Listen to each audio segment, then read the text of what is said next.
Jamanekab Jehova kimwoe kongoi eng sait nebo betuni. Kilosu Jehova eng wikini kora kou yu koindoiwech Jehova eng wikit nekokosirto. Eng kanetishenyo nekitesetai kotokotin akwek tugul kongoi eng kasubikyok cheisubech eng YouTube eng bet age tugul. Ameche aborwo kiboitinik chemi yu sikobit kokatech ko ameche atau ne ineti. Karibu Aramaru. Chamgei tugul chamanikab Jehova. Kainaikyu ko Stephen Arambaro kokas. Amiten betutab kwen kasi nemwoe kolen Sabato ak ng'atutiet ngoberurak Jehova ikitesetai kibagenge. Kongoi korube Lilian. Chamgei chamanikab Jehova, kongoi kokeny eng betut age nekakituye sikeng'alale ng'oliotab Jehova. Eng betutab rani keng'olole kemitei betutab kosomok kasi nelel berutietab tiondo. Kongoi mising kotoretech Jehova kekas ng'olionni. Konoitubkwech eng wikini ko Evelyn. Kongoi. Chamgei chamanikab Jehova. Ami ane kong'wan kasi nemwoe kole logoiwekab malakaisiek 3 ak asamaraisen. Ko karibu. Kongoi ngakwek tugul, kongoi. Mache kesas sikobit ketau. Kiptaiyat Jehova, Kamuktaindet Laitoriatab Kipsengwet. Inyee indoi lumeiwek chebo iman. Kamang'unet nebo ng'olyondeng'ung.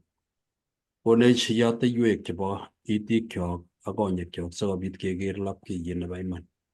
Loiwek chekitou ngwang mageng'ung eng kainetab Jeiso ne kiptaondenyo. Amen.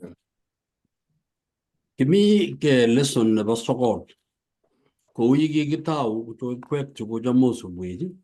So koking'alale kapkorosut eng wikit nikonye. Rani keng'alale lumeiwek chebo baunatetab Jehova. Ngemwa kobo baunatet ko kergei ak emet nyo nebo Kenya kele tindoi lumeiwek emet nyo nebo Kenya. Anan ko emet nebo Amerika. Ako emet age tugul sikobit kondoi konyor kandoinatet ne kararan kotindoi kandoindet neisubi ng'atutikab emet. Rani keng'alale eng kebeberta nebo lumeiwek chekitech baunatetab Jehova. Ne nekitech baunatetab Kamuktaindet amu Jehova ko Kamuktaindet, mitei Jehova werit akomi Jehova tamirmiriet. Eng Kipsomok nebo kap Jehova kotindoi lumeiwek chekitech baunatenyi. Rani kekere kele eng lumeiwek chekitech ko no ikose eng Kenya komitei kit nekekure constitution. Constitution eng emetab Kenya ko makoi sir president anan ko masir kandoik alake chekikikochi baunatet eng emet. Eng baunatetab Jehova ko constitution noto ko ng'atutik 10. Eng ng'ang'utiet 12 koitetab 17 komwoe akobo luget neo nekibendi kekose eng kanetishenyo netesetai. Eng 12 koitetab 17 komwoe akobo kwondo. Kale ng'oliotab Jehova, ale kinerekyi maswetit kabokoriot akwo kobargei ak keswekchi cheking'et. Ichek cheribei ng'atutikab Jehova akotinyei baornatetab Jeiso ak itonone ng'aniek chebo ingekutab oinet. Kangomwa sirutikab Jehova kole kinerekyi maswetit ko oindet nekokenetkei eng wikini tugul nekikituru kong'ete Kipsengwet akinyokoberber Adam sigikyok chebo tai. Mwoiwech sirutik komie kole luget ngemwa kele kinerech maswetit ko kinerech oindet. Ko kingonerech oindet kocheng or age tugul oindet kobar keswekab kwondo. Kokamwa kole cheking'et. Kongenetkei mising akobo maunotet ko kikuye kele eng betusiek chekibo usonet neo nekikinyalil kaniset ak kenyalil kristianik, ko kitoret Jehova komut kristianik koba surkwen emotinwek chelelach chekimokomi chi cheu Amerika. Amu Amerika komelen kimi chi nekimenye ukeny. Ko kingobwa biik kong'ete olimbo chumba akomong biik cheking'ete Afrika nyokotoret emoni Amerika ak emotinwek chelelachen, ko kinyor kristianik ko kakewas ak kenyalil eng baunatoshek chekimitei kandoinatet nekibo emetab Romanik ako kinam Romanik paunatet nebo kaniset. Konget kaniset koboisie sharitab kainonatet nebo kanisa sikobit konyalil kristianik chemaib chiit ako kasit icheket. Nekikikuny sirutik chetililen ak keuny bukuit netilil nekikimetochi patirinik ichegei sikoik patiriot nekicham koneti biik ako ng'ololchin biik kosir Jehova. Koyan biik paunatet ng'alek chekibo patiriot koutye Jehova. Eng rani ikere kele oindet nekitoi eng luget neo eng tai kotomo kometo lugonoto. Luget nekitindoi eng sobet ko butet nekikebut paunatetab Jehova. Ko ngiwe ng'ang'utiet 14 koitinyi 6 akoi 12 komoe akobo tuget nebo malaikaisiek 3. Kale kanetisiet nebo ng'ang'utiet 12 koitab 6 kale kioker. Angomwa Jehova kole kioker ko kiker paunatet ako kiker malaikaisiek chekitorendos eng kipsengwet 3 kotindoi logoiwek chemiach. Komchi age tugul oret age tugul, paunatet age tugul ak chi age tugul ak kutit age tugul. Akotechi ng'ony koleji obwo omang'une ichek. Korok netai eng tugul kale kioker malaikayat age nekitorereni eng kwenutab kipsengwet kotinye logoiwek chemiach chebo koigeny. Komchi biik tugul chemi ng'ony ak eng bororiosiek tugul ak ortinwek tugul ak kutuswek tugul ak biik tugul kolen eng kutit neo malaikayat netai, oiwe Jehova okokochi inendet toronatet amu kakoit saitab kirwokenyi. Okutungchi inendet nekiyai kipsengwet ak ng'ony ak nyanjet. Ko kingomwa Jehova kole okutungchi inendet ko ng'oliot netai nekure Jehova biikchik eng takwet tugul nelumeiwot nebo komonut ko keiwe Jehova. Kaiweetab Jehova ko kondit nekikochi inendet kondit ak keker inendet ak ketoben inendet. Ko eng kebeberi ko kamwoiwech kole luget neo nekere setani ak kole borei ak konyolili kaniset ko kondit nekikochini paunatetab Jehova. Ne kondinotok nekale okutungchi inendet ko makitindoi kiptayat age ako makitindoi kamuktoindet age kosir Jehova nekiyai kipsengwet ak ng'ony. Ne eng oret age tugul eng kurset nebo malaikayat netai komwoe kole okutungchi inendet nekiyai kipsengwet ak ng'ony ak nyanjet ak kiy age tugul nesobe eng emoni. Ngiro kecheik chemi barak, ngiker kiy age nemite emoni, ngiker nyanjet, ngiker tuguk tugul chemite emoni ko Jehova nekiyai tuguchoto. Ko kakurech ng'oliotab malaikayat netai kekutungchi inendet amu lumeiwot netai nebo Jehova ko kekochi inendet kondit ak keiwei inendet. Makikiywei amu meche kobaret, makiywei amu mi kiy nemeche kwai akobo achek. Kikochin inendet kondit amu mie kainenyi. Ngiwe kitabutab Jakobo 2 koitetab 10 komwoe kole eng oret age tugul imuchi irib ng'atutik 10 ango ingiistoegei eng kebeberta agenge nebo ng'atutik ikone Jehova ng'atutik 10. Ko eng ng'atutik 10 chekikone Jehova, ng'atutiet netai komwoe akobo kondit kele yoindet Jehova nekiyai kipsengwet ak ng'ony. Ne eng kasarta age tugul komeche kekochi inendet kondit ak kekochi inendet mieindo. Eng ng'atutik 10 chebo Jehova komugulen tugul. Kebeberta nekikipcheune ng'atutik 10 nekipcheune 2. Ng'atutiet netai akoi ng'atutiet nebo 4 kong'olole akobo Jehova. Ng'atutiet nebo 5 akoi ng'atutiet nebo 10 kong'olole akobo tilyanditab chito ak chitab kokwenyi. Tilyanditab tupchet akoi tupchet, tilyanditab chitab kokwet ak chitab kokwet, tilyandit ak biik chekituitosi tugul. Amu ngiwe nguno nebo 5 komwoe kole konyit kon ak komet ko kotounegei kapchi ako netindoi kaberuret kale sikobit kotesak kenyisiekuk. Ko eng kwenutab ng'atutik 10 chekang'alal Jehova kong'olole akobo tilyandinyi. Ko ngetuiyo ng'atutik 10 eng taitab Jehova ko kikinde moinget. Moinget nekikinde ko kitoret lagokab Israel eng bandanywa tugul komong'une emetab otwoknatet nebo Misri akoi emet nebo Canaan nekikochi Jehova koyomiset. Eng kwenutab luget neo nekamwa ng'atutiet netai nekaloiwech Jehova akokochi inendet kondit, kokenete komie kele miten kikto. Ako ng'atutikab Jehova kou kioit. Angen achek tugul kekere kioit. Ngiungei imeche iker kioit mising. Ko ngiker kioit itobeni kot ing'et karon akaile kaiungei tabiker komitei kiy nelel eng toket yu. Koborun kioit lakini moistoi. Akoi icheng beek sikobit iungei. Ko ng'atutikab Jehova kou kioit lile tengektonyo, yakakolil tengektonyo kobutwech Kristo. Melen saru ng'atutiet. Ng'atutiet kolilin akoborun yaitiet. Konyo Jeiso ne inendet ko kundit nebo ng'atutietab Jehova. Amu inendet ko kilach ng'atutik atebenyi, tilyandinyi, sobenyi, ng'alalenyi, atebenyi tugul ko ng'atutikab Jehova, ko ng'atutikyik. Ko ngetach Jeiso eng mugulelwekyok ko kaketach inendet ne tugul eng tugul. Mi ng'atutikab Jehova eng achek ako mi kamang'unet eng acheket. Tindoi luget mising oindet amu ngisomanate komwoe kole tindoi luget oindet akobo ng'atutikab Jehova. Mising ko ng'atutietab 4 nelen rib betutab Sabato itaban, boisie betusiek 6 akobo nebo 7 itaban ak imuny. Ko Sabato ko betut nekikochop Jehova nenaat komie. Abwoti ale eng toek eng kanetik chetakonetech kotokomwoiwech komie amu ng'atutietab Jehova nebo 4 kokergei ak ng'atutik chun tugul.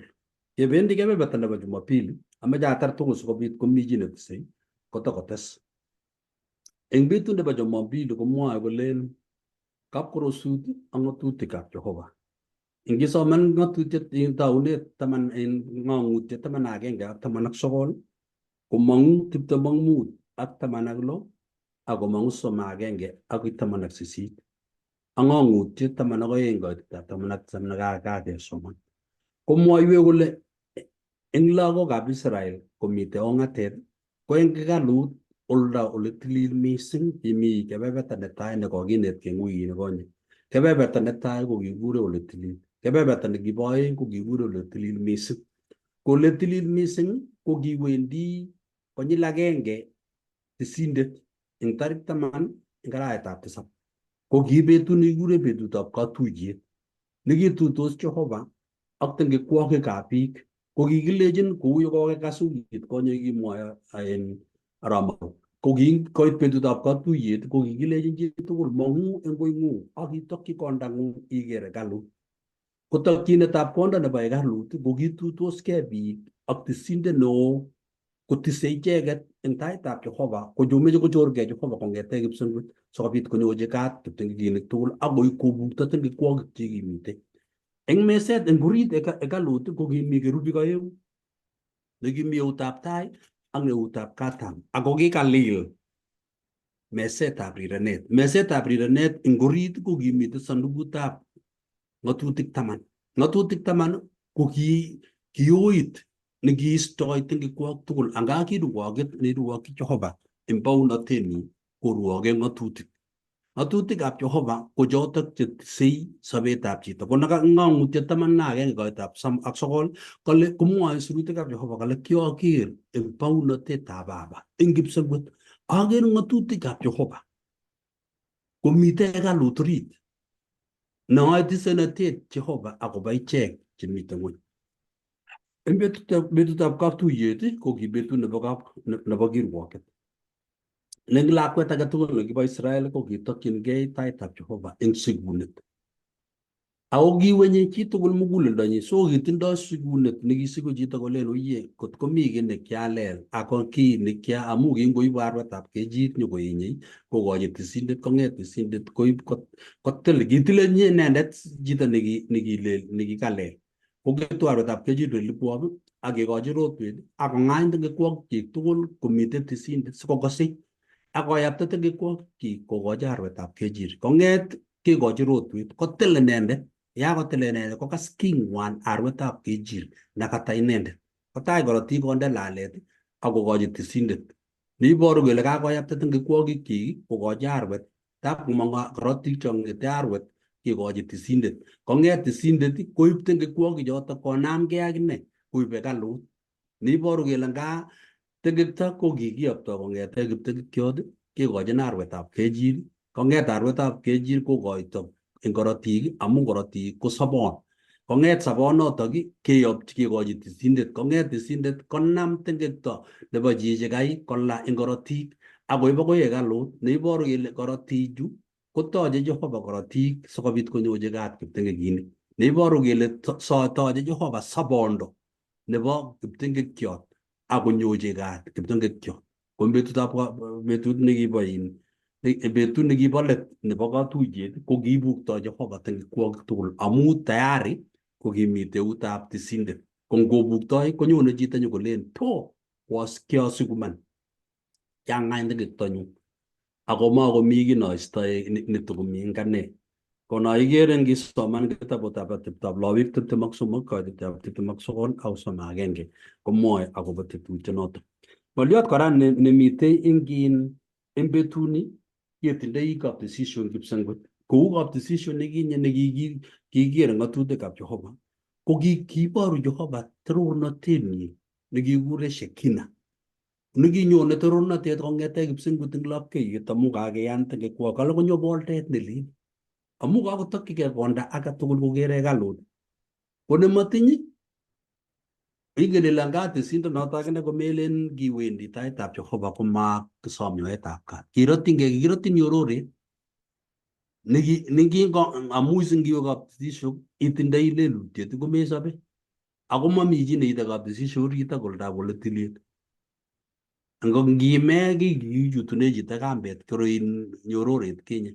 Ak itindoi twolyot nekikose kele tokosobe. Ko tisik chekemite sang kele ngomayai ngotokosobe chichek angotokoendi ngotokotise biik. Ko kikakotagak korosiot ko kitokokse eng betut nebo torornatet kokakonyo boldet. Koker lagokab Israel kele kakeisto tengekwokikwak ak kenyochi kat. Kotoigei kalenda nebo kenyit age kokeny komildagei amu kakekes tengekwokik tugul. Kong'ete kenyitab 1844 eng atindiot nebo kanisetab Adventist ak lemwoitwo sirutikab Jehova ko kiit Jeiso kwo kot nebo orit mising. Ko tisindet neo ngisoman eng kitabutab Ibranik 8 komwoiwech kole kitindoi tisindet nebo iman ne ine ne Kristo Jeiso nekawo orit nebo kaptesisio sikobit kotestai kong'ete kenyinotok ko kikotestai kapkirwok nekesyochi tengekwokikab biik kong'ete biik chekibek chemite ng'ung'unyek kong'ete kap Adam akoi betut nekisobe rani nebeku biik. Ite kora ketoi kapkirwok nebo biik chesoptos ne achek. Ko kaketoi kapkirwok nebo biik chesoptos chebo achek koboru kele kakeit kakesunet nebo ng'ony. Eng kebeberitak nokiker ng'atutiet koborwech kole eng kasar age tugul eng wikit ko luget neo mising neborwech Jehova ketindoi luget nebo ng'atutikab Jehova chekikende taban. Kikotyem oindet eng oret age tugul amu ng'atutionoto kongen Shetani kole ngeisto ng'atutikab Jehova, ngeisto kebeberta nebo Sabato nebo ang'wan ko kakonyor boroindo konai kole kakeibu tugul amu kakesoman Jakobo 2:10 komwoe kole age tugul nemwoe kole ayoni Jehova ak arib ng'atutik tugul akobut agenge ko kakobut tugul. Neiboru kele anga ng'atutikab Jehova konamat ak agenge. Eng Jumatatu komwoe akobo ng'atutiet nebo koigeny. Ng'atutikab Jehova kobo iman. Eng kitabutab Mathayo 5:17 ak 18. Zaburi 111 koitetab 7 ak 8. Ko eng kurgotichu tugul komwoe kole ng'atutietab Jehova komawalaksei. Kale nyumnyum eng kipsengwet ak ng'ony koistogei.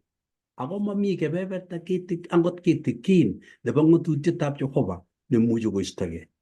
Kounoto kele imuchi koistogei bolik, imuchi koistogei kipsengwetit, imuchi kemaman malakei kecheik tugul. Anan keisto arawet anan keisto asista. Ng'atutietab Jehova komakoistogei. Neiboru kele ng'atutikab Jehova taman tugul ko iman ak kounotok ako mawalaksei. Nitok kokonech baornatet kenai kele kirib Jehova lagokab Israel eng oret age tugul Notok amune kingomi ng'atutik 10 chekiikochi moinget kekochi Musa, ko kicham komi tisik chekiiboti moingonotok. Kimakonome chitugul moinget. Obwoti besendo kole kimach kochas tisik chekinome ng'atutik komach kotoret biik alak. Amu moche kobot kele uye kerib ng'atutiet kolen konam biik alak akile kibek bichotok. Amu korok kiptengekini makoi nam ng'atutietab Jehova kiptengekiot amu ilen uye ngosor angatab kelen kekerini ngitindoi korot baornatet nebo ng'atutik 10 kubet. Nekiboru kimakonome chi age tugul ng'atutikab Jehova ichegei. Neiboru kele ng'atutietab Jehova ko baornatet nekitoret lagokab Israel eng bandanywa, eng atebenwa, kekasit Jehova. Eng kapkorosut nekicham keyoe ko kikiker ng'atutikab Jehova. Ko kikikochi Musa akine kelechi ara ngites ng'atutik alak chekikure aroreiwek. Aroreiwek chekikikochi ko kichob aroreiwek 600 nekakiyabe ng'atutik 10 chebo Jehova. Chutok aroreiwek chekakikochi icheket ko kikilech ngonyoru chi nekame anan inyoru tany nekame eng oret nemakingen kele kobar ne, komakinome ako makitinye akoi biuni. Ko ngitiny akinam iiste eng oret anan iiste eng lekamitei ibiunigei aketisin. Tisonotok ko kikinome kele chichi kakibar nemakingen ile kabar ng'o. Ko aroreiwek chekakikochi lagokab Israel ko kikikochin icheket sikobit korib etan ak tetutik ak kiy age tugul neimuchi kong'em atebenwa. Kou nguno kitindoi eng biikab Kalenjin kitindoi etan chebo tugun chekiyoe. Ngomitei kong'alaldos boisiek ko katuiyo eng yumbo kok ko makoi wo chepyoso ak ipkoras kwenunwa anan kwa lakwa ipkoras icheket. Komi chepyosok chemitei chekang'alaldos ak ichek akatuiyo eng tuiyenwa ko makoi wo muren ak ipkoras icheket akotebe kole ong'ololi ne anyun chu. Komi ki neetan nekitoreti bororietab Israel simakiyai korot neya eng taitab biik. Ko kitindoi 600 eng kwenutab ng'atutik 10. Ko kikure eng Kingeresa ceremonial law. Ko aroreiwek chekakikochi icheket ko kiarori kityo tugun kelen ngobit chi nekalel oloche inendet ngoik. Obwoti kwondo agenge nakile kikinyor kotindoi ibetabkei. Kelen konam chi tugul koit Jesu akine kole chi age tugul nematindoi tengek itou iwir koita netai. Kiwo chi tugul kibagenge agenge amu kikokergei eng pichait kole uye nguni katindoi kosir nitok anyun. Lakini kanyon eng neregek amu kakemwa. Lakini eng muguleldonyi komaikuiyo kole angami tengekto netindoi neung'at sobondonyi. Ng'atutikab Jehova kobo koikeny kou bo koikeny Jehova. Ng'atutietab 4 nebo Jehova komawalaksei. Kikewal betutab Sabato kende betutab tai nebo wikit nebo Jumapili. Ko mamaketab Jehova mi eng kapkorosutab kipsengwet ng'atutik 10. Tun konyone Jesu amu kapkirwok nebo Jehova netesetai eng kipsengwet kirwokyine ng'atutik 10. Ko ya atuchi ngebeberi sikobit ata chito ak chi netesei komwoiwech kole ng'atutik chebo Jehova ko atebet nyi. Ngero ng'atutikab Jehova kolildoi akobo atebetab Jehova. Nitok nelumeiwot nelumei kipsengwet amu kot age tugul nekitindoi ketindoi kot nekikure pila. Pila inotok ko kergei ak toloita nenyone kinye eng korikab round chekicham keteche kicham komi toloita.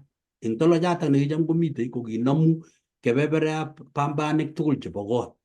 Neiboru kele kingeteche kot kendoi toloita. Ko toloita ko kiribe kot tugul sikobit komlumak kot. Ye toloita nebo bounatetab Jehova nekindochin kap Jehova ko ng'atutik 10. Ko ng'atutik chotok 10 ko cheribe bounatetab Jehova ako cherirwokyin kiptengekik tugul. So achek tugul chekibendi kipsengwet koboru kele lazima kekasit Jehova eng oret age tugul. Ako kasetab biik nebo Jehova koamu Jesu nekakitach. Ko ngakitach Jesu komatindoi kebeber age Jesu kosir ng'atutikyik amu atebetab Jehova ko ng'atutikyik chekikiteche lumeiwekyik ko ng'atutik 10. Ko makoi ile keyan Jehova akimeto ng'atutik. Makoi ile iyoni Jehova ako meribe Sabato. Jesu initok ak Jehova initok eng bounatenyi ko serat ng'atutik 10 eng icheket akomu atebetab Jehova notok. Kongoi nga tuge autot komi chi netesei anan kebe kebeberta nerube. Kongoi katachi Naramon. Kongoi nganetisiet nekakonetech pasta nekakoib kebeberta neo nebo kanetisiet nebo tabrani. Eng yu keng'olole akobo Sabato ak ng'atutiet. Ko kaamune sikomwa kole Sabato ak ng'atutiet ko mising ko tinyegei Sabato ini ak ng'atutietab Jehova kekere Sabato ak ng'atutietab Jehova eng oretab yaet nekakonech eng wikini. Kale ng'olole yaet kamanutienyo yekere Jehova. Keng'alale akobo keker Sabato, kekere yaet. Kibit Sabato ko kakobata yaet. Eng notok ko ngemwa Sabato kekere yaet ak kekere ko ng'atutietab Jehova. Kale makimi echegei ngiro eng kabwatutik chechang kikobit amu kanetisiet nemastat. Ko kikinet biik kele kitaunegei chito temburiek. Konet kole kitaunegei chito kutiet. Kele kikibunu mosonik. Kobit tuguk chechang che ngab iker chito, ngab koro chito iro pichait nebo ngisoman ng'alekab history. Igere pichainik chekiborun chebo kunditab chito olekietundoi. Ko ngiro nekibo tai olekinye, ko ngiker imache iker kabisa kole igere ngo moset iman. Ko nyo pole koitu kimi nguno igere kakofomen ak toket koik chito. Ndabuch ko ni kabisa ko moset kiro ole kele kole igere ngiwo koaitake kou kutitab moset. Ko ni chito ko kiborchi pichainik kole angaga kievolven chito kong'et polepole koyaptegei koek kit age koek kimi nguno. Mi somanetab science kometamuani kole mi chi nekekure Jehova nekei chito. Lakini tiemei kocheng ortinwek chemwoe kolen kibitune chito oret neuni ak neuni. Kale kinyo Sabato ini kokonech Jehova asikobit kekoskom ak keker yaet ak keker tuguk kwong'utik cheechen chekiyai Jehova yekimunye eng Sabato ini. Asimakiba kityo nduryo kityo kebe amakikere kele tos ne tuguk cheiboru tornatet ak teleltoshek chebo kipsengwet chekiyai Jehova eng bororitab asista. Eng yu komwa kole makimi anyun emoni amu nyasut, kimitei amu maketab Jehova. Ngisoman eng kitabutab ng'ang'utiet, kitabutab ng'ang'utiet 4 kaitenet 11. Komwoe kole nyoljinin kiptayendenyo ako Jehova nenyo itach tornatet ak tekisto ak kamuktaet. Amu kiitou keyai tuguk tugul ak kibit amu makeng'ung ak iyai. Kit age tugul nemite ngoretab asista ko kibit amu maketab Jehova. Mabit korot nekikiyai ngoretab asista amu nyasut. Mabit amu temburiot neking'ete temburiek akong'et kityo koek chito anan koek tion. Mabit amu kitaunegei kutiet akot koek ne. Mabit eng ortinwek chebo uchoto chebo kanetisiet chebo kamaset. Lakini kibit amu kiyai Jehova. Kimaketab Jehova kole ayai kutiet. Kimaketab Jehova kole ayai chito. Kimaketab Jehova kole ayai tion age tugul neichutegei. Nemi ng'onyanjet anan nemi ano nemi soet, netiren eng soet. Ko tugul ko yautikab Jehova chekibit amu maketab Jehova. Mamu kabwatutikab chito chenwoken. Eng nitok ko kikatiem koborye shetani koborye Sabato ak koborye tetutietab yaet kotko makokerei biik akobo tuguk cheechen chekiyai Jehova ak kamanutietab chito eng taitab Jehova. Kale ngyo makimi anyun, kale kimi yu amu kiyae Jeiso. Ngisoman eng kitabutab Johana 1:3 kale akikiyai tuguk tugul eng inendet. Lazima ikase kolen kimi ng'oliot eng taunet ak kimi ng'oliot ak Jehova ak ki Jehova ng'oliondet. Komo ngaitu somok kole akikiyai tuguk tugul eng inendet. Noto ng'oliot ne Jeiso. Kale akimakiyai ki age tugul nekikakeyai nekimayai inendet. Eng notok kimite yu, kimi ngoretab asista amu kiyae Jeiso. Yae Jehova, yae Jeiso ko kimite ngoritab Jehova. kale ako nyolu keot inendet makityo amu kiyait ako amu kiitiachet kora. So ngengalale akobo ng'aliotab Sabato nebo kamung'et ko kimunyi kekerei tuguk chekiyai Jehova ak kekerei yaet koyai Jehova chito ngoret nebo kamanut. Kiyai en oret nebo kamanutiet ko kiyautik ak nesirei ko mayaindet kityo ngone kiyai lakini kisarwech kora en kotwong'natet nyo. Kale katiaget ak yaet komi muguleldab saet nebo iman. Kengiro en kitabutab Ng'ang'utiet 14 nekakasoma basta. Ng'ang'utiet 14 koitenyi ko nebo tisap yumbo let yung kitare nebo tisap. Komwae ng'aliot nekale kala komwae en kutit neo kole oiwe Jehova akokochi ternatet amu kakoi saitab kirwokenyi. Ako losunen neke kipsengwetishek ak ng'ony ak nyanjet ako nametushekab beek. Kale olosu inendet neke kipsengwet ak ng'ony ak nyanjet ako nametushekab beek. Kilosu Jehova en betut nebo Sabato kora yekimunyi kekere Jehova ko kiyai kipsengwetishek ak ng'ony ak nyanjet ako nametushekab beek yeindetab tuguk tugul. Yei chito kwai tuguk tugul kwai nyanjoshek kwai nametushekab beek. Kale notok anyun iking'ololi akobo ng'oliondoni kakile Sabato ak ng'atutiet. Ko kale notok anyun bo kamanut Sabato en kakuyetab tetutietab sarunet. Yekiro akobo Sabato kekere akobo ng'oliotab tetutietab sarunet. Ngisoman korok en kitabutab Taunet agenge koiteni ko agenge. Kekeri ng'oliot nekameche kemwa kitigin en yutou amu ngap kotebe biik chechang kolen kanyo koekundo ano betut Sabato ne tisap ni. Komwae kole aeng koiteni ko agenge. Kale kikes anyun yaetab kipsengwetishek ak ng'ony ak tiong'ik nenywa tugul. Kikes kamuktaindet boisionik chekikakoyai betut nebo tisap. Ak kiimuny en betut nebo tisap en boisionik tugul che kikakoyai. Ak kiberur kamuktaindet betutab tisap kotaban amu kiimuny en betunotok en boisionik tugul che kitoi kamuktaindet koyai. Kekas ile ng'alale kityo kolen betutab tisap amu kiimuny.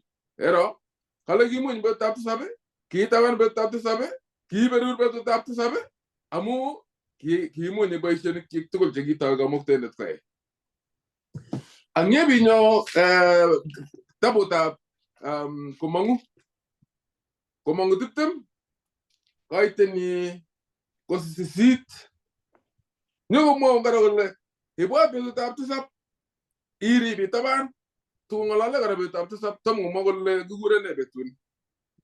Kale iboisie en betusiek 6 ak iyai boisionik tugul. Ako betutab tisap ko Sabato nebo Jehova. Kotoche kainet kole kakikure Sabato komo ng'oliot nekekure Sabato. Kole kikure betutab tisap na kiimuny Jehova akotaban akoberur kekure Sabato.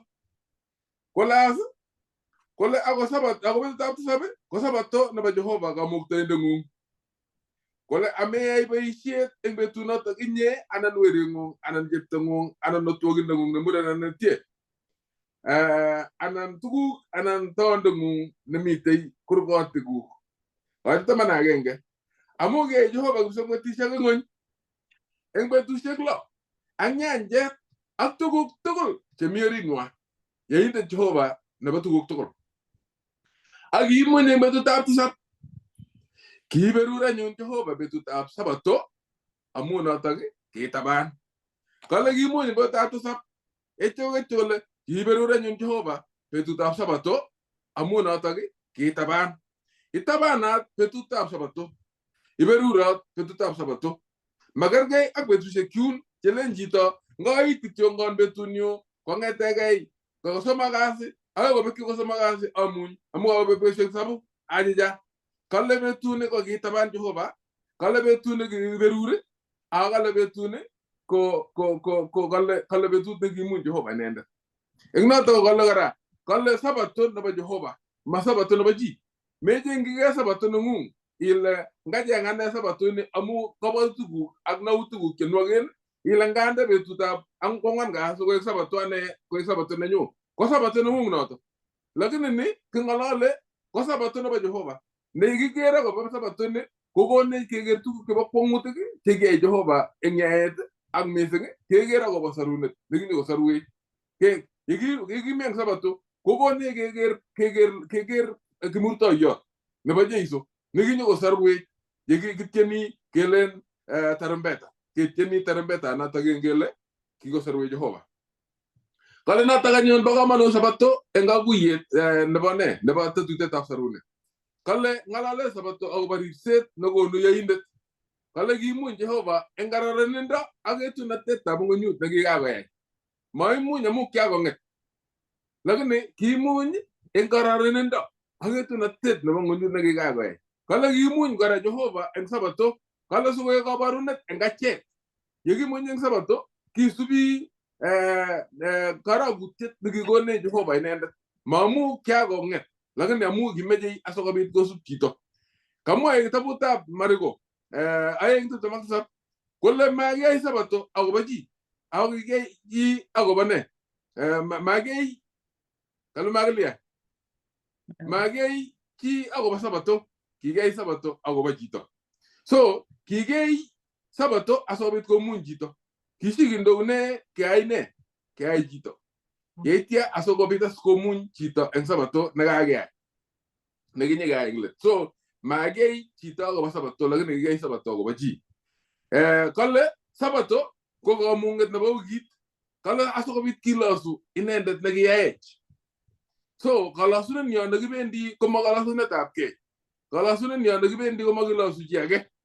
kala sunen yo nagibendi gi munyang sabato ko geger gipsang bot age ngalal ko bata Jehova age ger agilasu ngongutik kigi way kalle segetat ka berule nenege engbe tunotoge nagi inde Jehova na mainde betutage we aship kemwa gele beru rotu tune tawa tabana mainde Jehova ka berule betutage kala gi inde betune sabato ki berure awa taban kala sabato gogara gutte na baga ige nemma ba kamungan nyo engenende ne baga mungan nyo ngene sore kale sabato gogara gutte na baga ige ne baga mungan nyo engenende kitnya ga mungan na ba kaige ni mite engorita Jehova yegi munyang sabato ine koma mu kone jam jinet kele sige ichi sangut lagine nitani ko ganga ngore ni baru tilyan dine lagi tinde Jehova gele ki munyang gorita Jehova yegi munyang sabato kale nita ko kit ni baru gole ki ko se itne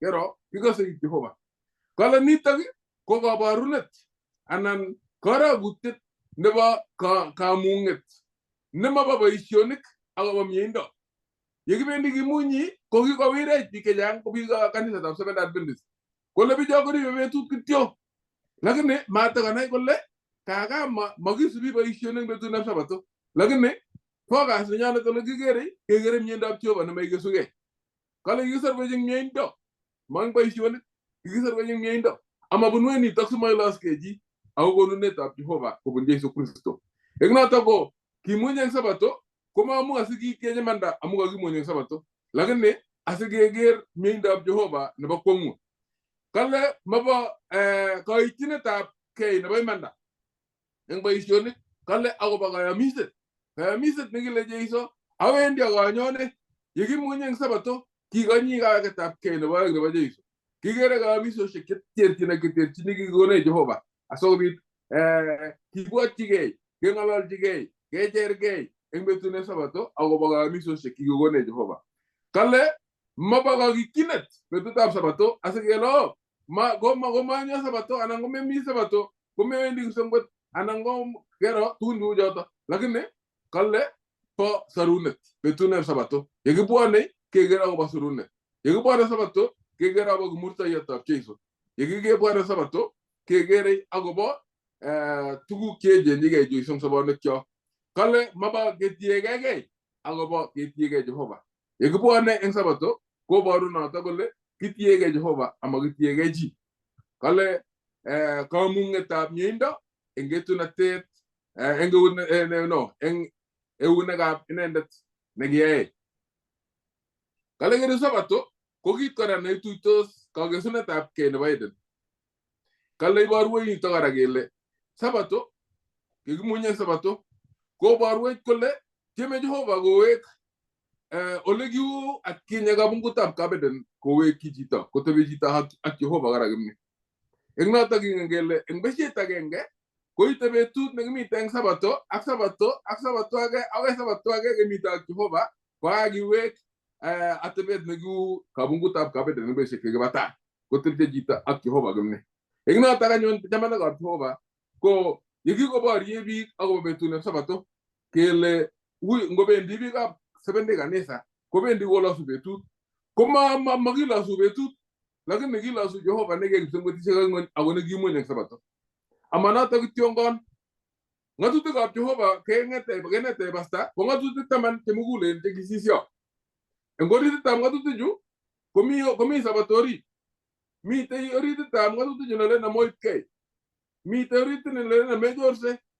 Mitei nelen amemwa lembech. Ng'o nechame akwek komwa lembech? Ng'o nechame kochorso akotolen aindi kipsengwet? Ng'o nechame komwaite chitab kokwenyi kakase miet chitab kokwenyi? Mami. Ko kalya sikewech neb Sabato kicheru eng chun 10 kecheru agenge eng Sabato kele aja ngobendi oribe betut ong'ete komochame Jeiso ako ng'atutik tugul ko mugulen kuno. Ng'atutiet netai ko nebo 4 ko Jehova ak chito. Ng'atutiet nebo 5 akoi nebo 6 ko ng'alale chito ak chito. Tugul ko ng'atutikab Jehova chekituiye chomyet koek kit agenge. Kale ngibut agenge kokoibut tugul. Tugul ko 10 komi Sabato orit. Kibendi amu kikase Jehova maamu asikitieche manda kibendi keribe Sabato ini ako asikobit ko kiboru tilyandinyo nekitinye koboto Jehova ak kilosu Jehova eng ortinwek chemoe kesugei. Kale ng'atutichu 10 ko kateshi kityo nebo Pastor Shadrack. Ko kale kimitei ng'atutik eng maingetab arorutiet nekang'alalwech Muchungaji eng orititab ole tilil mising. Ko kimitei ng'atutik 10 eng chekimite koik aeng chelebelen. Kameche akete kemwa kora kepteng yoto nekamakitiny kora kele eng ng'atutichu 600 chekikosirchi kitabut Musa scrollit ko kimite orit yundo kora. Lakini kimite tabanutab maingetab arorutiet kimukomite maingetab arorutiet orit. Kimi tabanutab maingetab arorutiet. Ako ngomwa chi kole kikeisto ng'atutik ko ng'atutik kikiisto ko choto cho kimukomite oritab maingetab arorutiet. Choto cho kibo karuroiywek chekimi kitabut scrollit. Lakini chun ko kimi koik aeng chelebelen. Ko kikiisto ng'atutik cho kibo Musa lakini ngeng'alala ng'atutikab Musa ko cho kimi kitabut. Ma ng'atutikab Musa chekimite koik aeng chelebelen. So makiisto chekimi koik aeng chelebelen. Kale masirtoi akot tisiet akot kitigin nebo ng'atutiet akoi kokeskei tuguk tugul. Lakini chekibo Musa ko chekiib kebirchi kimurtoiyot akoistogei. Eng notok ko ng'atutikab Jehova 10 chekimite oritab maingetab arorutiet ko kioite akoi rani. So komutiech ole mi Kristo asikitieche manda kayanet. Chi netesei anan ko netebei asiketai mwalimu nerube. Ngates kityo ng'oliot agenge akobo kikoteb biik chechang kole kinoitoi ano Sabato kele betut nebo Jumamos. Mwoe sirutik komie ak ameche akon kebeberwek oeng. Netai ko nakesoman eng kitabutab Luka. Kakesoman Luka 4:16. Namwoe kole kikiyai Sabato akobo chi ako makiyai Sabato ako makiyai ne? Makiyai chi akobo Sabato. Ako makiyai chi. Ko nguno amache ib kerkeindo. Ngoroik chekilochi ko kikiyai ngoroik amu chi anan kikiyai chi amu ngoriet? Kikiyai ngoroik Nakakwek chemi. Ngoro nikisokondoi kokisich lakwet. Kakisich lakwet. Kamakesich lakwet inye ko makakenai kele ng'etet anan ko chepto. Kobwa anyun ingele rani amu kikobit ng'omnotet neo ko kisekenai. Kenai kele kisiche chepto. Koto chepyosok kenai kele this is a boy. Werto ni kabisa ko ni ko chepto. Kechop anyun ngoroik chebo chepto. Makoi ichop ngoroik chebo ng'etet ko chepto lakwet nekisiche. Koboru kele anga kikichop ngoroik amu chito kekikele ngetet ni kolochi ngoroik kounoto sabato nebo Jehova. Kikakwa Jehova chito kokochi sabato. Ko sabato ko kaberuret ak katabanet neiboru kole kakotaban Jehova chichi ak kakobor. Ne anyun kurgotik mi kurgotik aengu chomoche ngisoman Mathayo 28 si ngimeche ikuye akobo sabato simeimegei.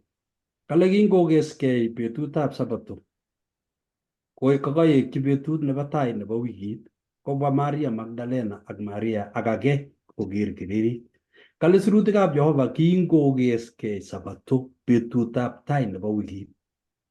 Neiboru kole ingomwoe Mathayo sirindet kole kiikeskei sabato, koboru kele ingobek sabato kole ko betut netougei ko betutab tai nebo wikit. Ikeweke kenai kele betutab sabato komite tai anan komi let. Iwe kitabutab Luka 23 koitab 54 mwoe kole aki betutab chobet aki karik sabato. Ko ngomwoe kole ki betutab chobet ak karik sabato, komwoe Mathayo kole kingakokeskei sabato amache inde kwen. Len Mathayo kangokeskei sabato betutab tai nebo wikit. Nyokole Luka ki karik sabato. Ko ngemwoe kele karik komite tai. Ko ngomwoe kole kakokeskei ko kakosirto. Anga ngimeche inai ile ngomwoe Mathayo kole kakokeskei sabato betutab tai nebo wikit, ko betutab tai nebo wikit kengen tugul kele Jumapili. Ko kot kengen kele Jumapili kesubi kalenda nekikure Julian calendar. Netougei kalenda amu mi kalenda aengu. Inge kainaichu kimokochechok. Kingete kainaichu Romanik. Sikemwoe kelen Sunday, Monday ko kimokobo achek mobo Kingeresa mobo chumbek chun kitou biikab kibo Romanik amu kitindoi cheptolelishek. Ko ngemwoe kelen Sunday betutab tai nebo wikit koboru kole anga ngole kakosirto sabato kotoigei betut netai nebo wikit. Komi sabato kwenutab betutab tai nebo wikit ak betut nebo chobet. Nebo chobet kemwoe kele kakile chobet komwoe sirutikab Jehova kale ki betutab chobet ak karik sabato. Ko betut nekikibore Jeiso ko betutab komut kasi. Ko komut kasi ko ki karik sabato. Jumapili kolen kakosirto. Ko ngo chi age tugul neng'om anan ko chi neibwoti angot maiwe sukul ikere ile sabato komite kwenutab komut kasi ak betutab tai nebo wikit ne Jumapili. Ingen ile karik sabato. Len Mathayo kakosirto kakokeskei. Kolen Luka karik. Ko ngot makiteb anibitebe pastayat anan metebe chi komwou sirutik akoboru. Kongoi. Kongoi mjengaji. Yutok ikere ile sabato kakamwa nebo let eng yu ko agenge eng lumeiwek chebo bounatetab Jehova. Mamite betut nekele ngiisto ra sabato asikobit kele kokakiisto lumeiwot agenge. Ngot ko mamitei eng oritab kayanet neiyoni eng Jehova koboto agenge eng ribetab Jehova eng ribetab sabato koboru kole kakeisto lumeiwot agenge nebo bounatetab Jehova ne notok ko itondab Jehova. Eng oret age ko sabato kobo kamanut eng chito. Ataje mwalimu Nairobi. Kongoi missing Aramaro, kongoi eng mwalimuinik chekakondoi. Ko ing kosomok kasi keng'ololi kora kosubkei kanetishet nekamwa Aramaro akobo sabato ko kemeche keker eng yu berutietab tiondo. Kesomani eng yu ameche kesoman kibagenge ng'ang'utiet 12 koitet 12. Ng'ang'utiet 12 koitet 12 kole ne? 12 koitet 12 kolen noto anyun oboiboitu okwek kipsengwetishek ak okwek cheomenye oloto bwa akobo ng'ony ak nyanjet amu kakochorgei oindet konyo olomi kotinye nereknatet neo amu ingen kole tinye betusiek cheng'ering kityo ko ngetilde kebe 17 12 koite 17 kolene kala akinerekyi maswetit kwonyotok ak kwo kobargei ak keswek cheking'et cheribe ng'atutikab Jehova akotinye baornatetab Jeiso akitonone ng'aniekab nyanjet. Ko ngiwe 13 koite 17 sikechokyin yotok amu atinye dakikaishek tutigin kolen 13 koite 7 notok ng'ang'utiet kolen akikikochi inendet kobargei ak biik chetililen akoterter ichek akikikochi inendet kimnatet koboi oret age tugul ak biik alak tugul ak kutit age tugul ak bororiet age tugul. Ko eng yu ngeker kele kale sirindet eng yu iborundoito ano sirutichu nereknatetab Shetani. Amune sikonerekat mising Shetani akobo biikab Jehova chebo betusiekab let. Amune sikotindoi nereknatet. Kekas kele tinye ako kakwa anyun kwo kutit age tugul koboto chi tugul yani mamiten neng'etunot. Ko eng yu kekere tuguk chekakiker kele eng yu kangesoman kole makotinye sait. Wendi sait len tik tik tik tik kochoktoi. Akotindoi nereknatet akobo ng'o? Kakale kitinye nereknatet akobo kwonyotok. Manerekyi lagokab kwonyi. Yani kamugul lagok kwonyi netindoi nereknatet. Ko kokesoman eng yu kele kitounogei ng'alekab boriet eng kipsengwet. Ako kanyo ng'ony kakas kele bwakwek chemi ng'ony ak chemi nyanjet. Amu kakonyo Shetani koibu nereknatet chekaib kipsengwet matokomukak matokenyorchi oletebe eng kipsengwet koib konyo yu akonyokocheng manyokocheng cheingen kole matindoi ng'oliotab Jehova. Kacheng icheket cheribe ng'oliotab Jehova cheribe ng'atutietab Jehova ko icheket chemite betusiekab let cheribe sikenai yu kele kiribe betut nekabo Sabato ko ikere kanyokocheng kole amache aborie amu ngicheng'e chito komeche ikas kong'wan kocheng'e chito lakweng'ung sikas kong'wan. Kocheng'e as eng yutok kole amache akochi nereknatet ako kinyo anyun maswetit nyokocheng notok. Ko ngeker eng yu ko kekere bounatetab Jehova nekakeng'alale eng yo kobo amu kelione ngele eng Kingereza worship amu kesa anan worship kemwoitoi ano arap Maru? Kesa. Kesa ko Jehova kokilos. Ko kanyo Shetani eng yu kotindoi nereknatet nekimeche kotororgei eng kipsengwet asikonyor kelos inendet. Ko yematakomukak ko kanyo yu nyokocheng'e biik eng yu asikolia konyor kora kalosunet amu kanyokoberber lagokab Jehova asikobit kenyor kalosunet nekimatakonyor eng kipsengwet. Amu meche notok kole konyorune ngomatakonyorune ko kanyo yu.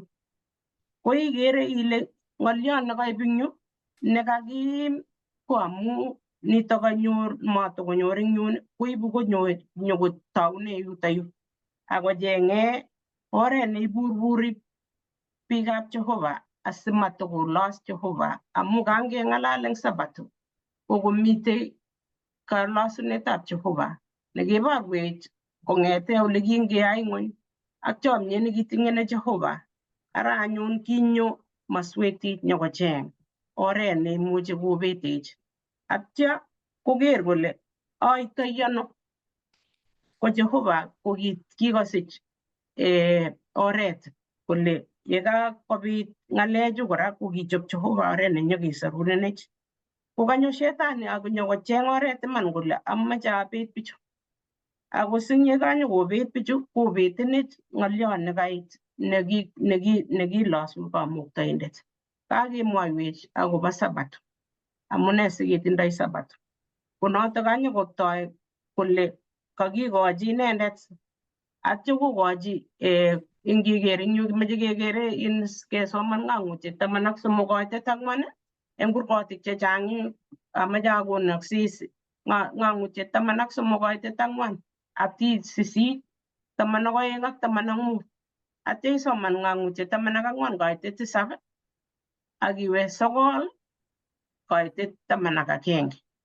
Ameche iro kora ng'ang'utiet 15 koitet 4, ng'ang'utiet 16 koitet 2, ng'ang'utiet 19 koitet 20 atya koitet 4 eng yoto bo 20 kora akisoman ng'ang'utiet 22 koitet 9 asinyoru kanetisiet netogu eng kaitosiechu tugul, yani siker ile ne netesetai amu ng'olyondoni iborwech akobo yoindet akoborwech yani nitok kiptengekiot nitok kikonyo ng'ony anyokomach kowasech.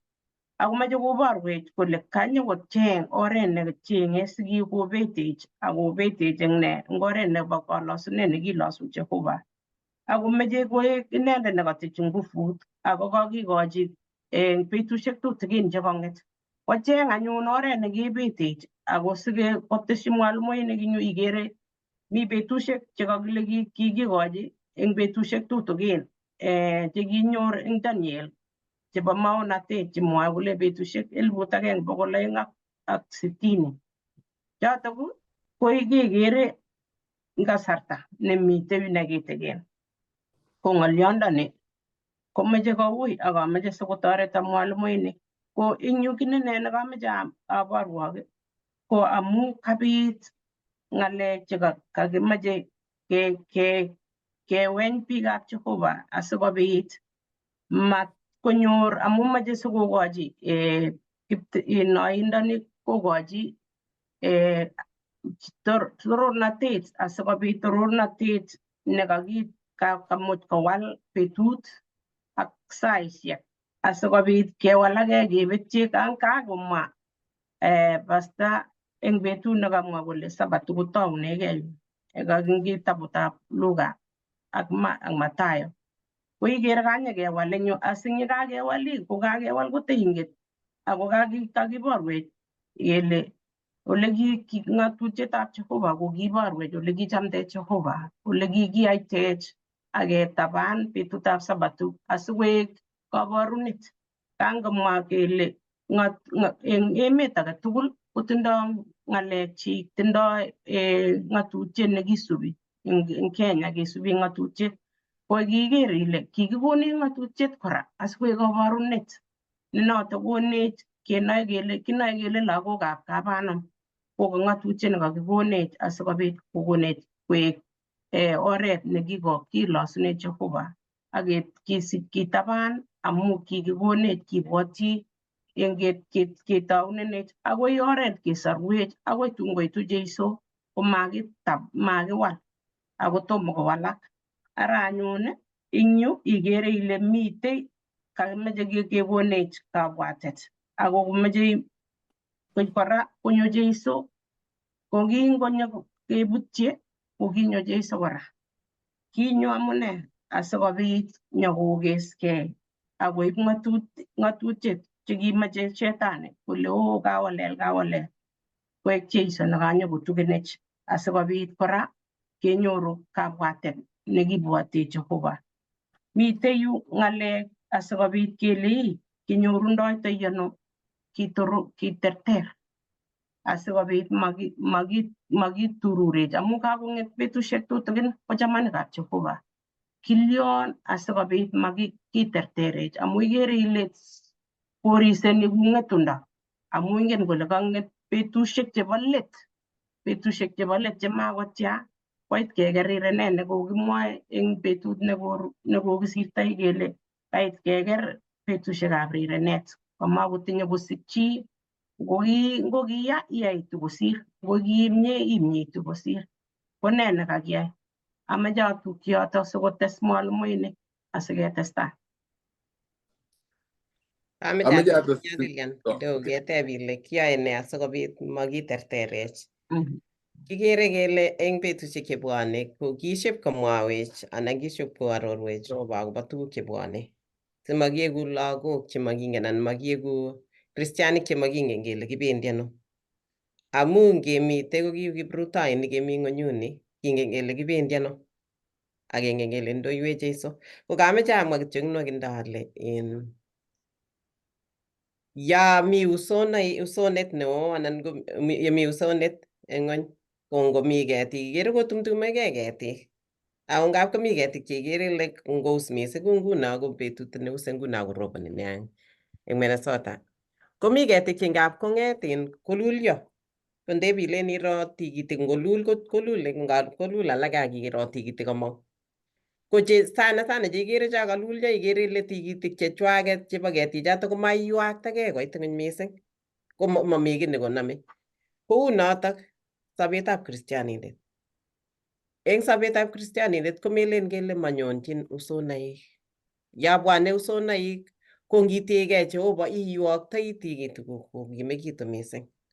Ngoit kiy age tugul nekait koityin ko ngitiegei Jehova kokonin Jehova kimnatet koyoktogei tikitikuk. Ko makoi ile angatelel anyun amu mi betusiek chebichiyen chebwone eng tai yo, ko makoi ile ngatebi nguno ngeit betunotok amuch ang'et ane akalyanye akakimitu. Anan yeit betut nebo Sunday law amuch akimit betunotok. Ngotko makipractiseni nguno yebwone usonaik kouse akotumtumech keywakte tikitikchok koit ng'ony akenam ng'ony komie kong'et usonet nenyone man koibech. Kongoi aba. Ing yoto. Woi, kameche atesyi ake ng'oliot agenge ing yu eng kurgotik chemiteu ko kameche kero kele mami oldo age ole borye shetani nemakoborye bounatet nebo Jehova. Ka serikalit nebo Jehova ole tieme koborye shetani koiri eng ortinwek cheterchin. Ka ngikase eng kitabutab Ng'ang'utyet 14:12 komwoe kolen mi muitaetab biik chetililen icheket cheribe ng'atutikab Jehova ak bornatetab Jeiso. Ngong'alale kitabuna kole biik chetililen komeyoni shetani kiyoto amu noto neborye. Komeche konai kole kamune asikoek biik chetililen bichu. Kowolu bukoit kolen amu chutokchu ko cheribe ng'atutikab Jehova ak bornatetab Jeiso. Eng notok kocheng'e shetani kole okay, so ngoto karibe ng'atutikab Jehova ameche aborye ng'atutikab Jehova asikobit aborye bichuto tililen. Ko yo ikase kong'ololi eng kenyisiek 1260 ko beritani nengiro tuguk chechang chekitestai ko kiborye shetani ng'atutikab Jehova kotyem kowal ng'atutik ako koborye kobar biik chekisubi ng'atutikab Jehova amu nitok ko oret agenge nekiyoe luget ak biik chetililen ak kwae luget ak sengwet.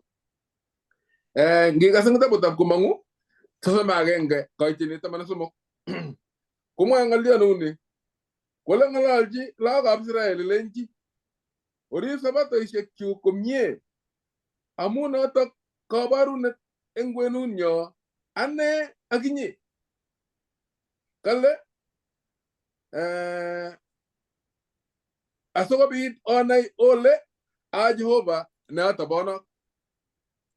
Yeiribe sabato ko katabanet nito nekatabanen Jehova. Kale orib sabatoisiek sikobit onai kale nito kabarunet eng kwenunyo ane Jehova ak akwek sikobit onai ole atobonok. Konyo shetani kole ameche aborye sabato nitoni amu authority nebo Jehova nekebor eng yu anan kimnatetab Jehova mamlaka netindoi serikalit nyi ko ketabanak yekendaak eng sabato ko ketabanak kole biik chuk chutochu nyikoburbur shetani kotaryoan kole kotyem kowal betusiek ak ng'atutik eng ekosiek kibo kuinet neming'in eng kitabutab Daniel 25. Kale kowal betusiek ak ng'atutik kiu tililindo nekibo Jumamos kiuchi kwa Jumapili yeityo kele ngolosi age tugul eng betut nebo Jumapili yeityo keisto kitabusiek bukoisiek bukoit netilil yeityo kicher katekism nekakosir chito eng kabwatutikchik asikobit kibet betutab sabato kotko matukotoi koek Jumamos ak ketokyi kiuto kwa Jumapili. Keborye ng'atutiet eng ekosiechu tugul 1260 years koborye shetani bounatetab Jehova anan serikalitab Jehova asikobet chito. Kanato nakameche ateshi. Ngates kora Lilian ale ngisoman ing ng'ang'utiet 13 Mhm. komwoe akobo tiong'ik oeng. Angen ale nging'olole akobo berutietab tiondo konyolu ikuye tiong'ichu oeng. Tiondo netai ko kimong'une nyanjet. Tiondo nebo oeng ko kimong'une emet.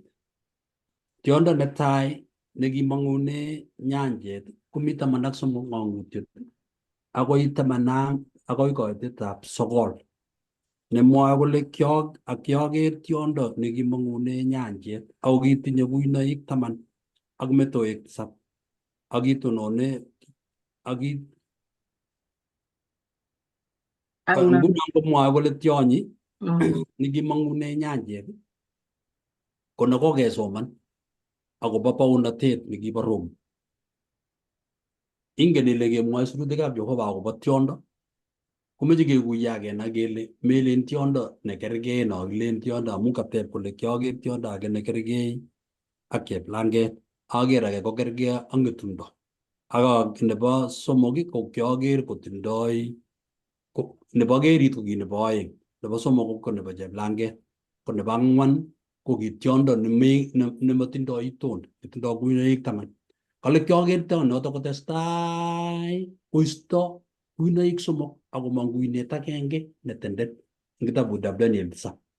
Ko kuinonoto nekimong'une nyanjet ko nyanjet eng sirutikab Jehova ko beek, ko biik.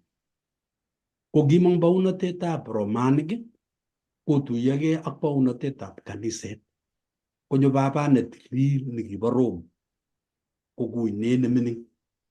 Ko kingokon kuinet neming'in amu kamong'une ng'ony kotoi kokochi ng'atutikab Jehova arogenet kokoisto ng'atutietab 4 akonde betutab tai nebo wikit nekitoige eng kenyitab 321 kondochin bounatet nekibo Constantine.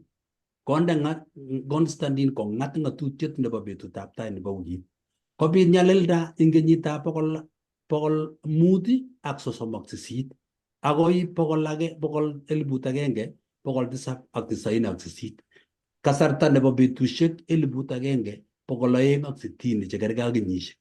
Ko kingobek eng 1798 eng kenyitab 1798 kenam Pope nekibo Rome bounatet ak askarik akemut inendet korkoret koek bounatenyi. Ko kingoek bounatenyi konyone anyun tiondo age eng koitetab 11 ko tiondo nekimong'une emet ne inendet koibe nyikong'ate ng'atutietab 666. Ko emet nekamong'une tiondo komong'une emonieb America amu nguno America kekure emet nekimuchi biik. Ale kioker tiondo age nekimong'une emet kotinye kuinoik 2 cheu chebo arwet. Tiondo nekai kotindoi kuinoik 10. Tiondo nekamong'une emeni komong'u kotindoi kuinoik 2. Emetab America kotindoi kalyet akotindoi serikalit nebo karnet nesome emet age tugul komang'ai luget. Tieme koun Israel kotoret Israel ngobit kalyet. Meche kowa Ukraine emet age kolech ngobit kalyet. Ko amu tindoi kimnatet nemeche kole biik kimeche kalyet lakini mitei kuinet age nenyone nebo serikalit. Serikalit noto konome kanisa akonome serikalit koek agenge. Ko betut nekatuyogei state ak kanisa koek agenge konyumnyum keng'at ng'atutietab Jumapili akonyo berutietab tiondo. Kotakindoi boroindo betut age kotekeng'olole yoto. Kongoi. Kongoi mising ma ateshini kamwa kongoi mising akotoche Evelyn sikotestai eng yoto. Kongoi.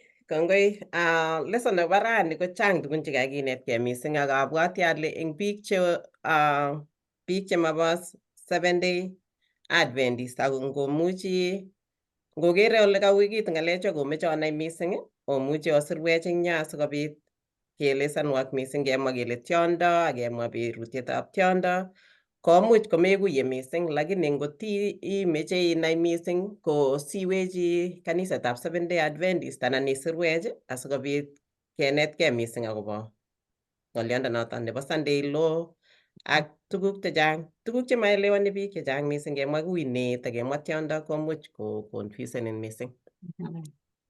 Kongoi mising eng kanetik chetai chekakonetech, kakinetkei ng'alek chechang aketesetai. Chu ko ng'alek chebo maonatet. Chu komelen kele ng'alek che rahisi mising biik ngototom isoman bukuit mising akinai. Ami ane kwang'wan kasi, kakamwa atkai komwoe kole logoiwekab malaikaishek 3. Kakinetkei akobo lumeiwot nebo bounatetab Jehova. Kinae kele eng bounatet age tugul komi tuguk lumeiwek cheki-identifioni. Ku nguno ngele kemwa Kenya, kemi Amerikainik, ngemwa Kenya korok buch korok komi benderet korok nekenoe kele ngiro benderet ikere ile no kobo Kenya, no kobo Amerika, no kobo ano. Asikomi as constitution mi tuguk as chekisubi eng bounotonoto. Ko ne naat mising eng kristianikab Jehova. Eng biikab Seventh Day Adventist kengen tugul kele isubi Sabato kosubi. Ko noto ko benderet netai nekinoe akobo biikab Seventh Day. Bas, kitesetai eng kwang'wan kasi komite kisomani kitabutab ng'ang'utiet 14 koit 6 akoi 7. Mwae akobo logoiwekab malaikaishek 3.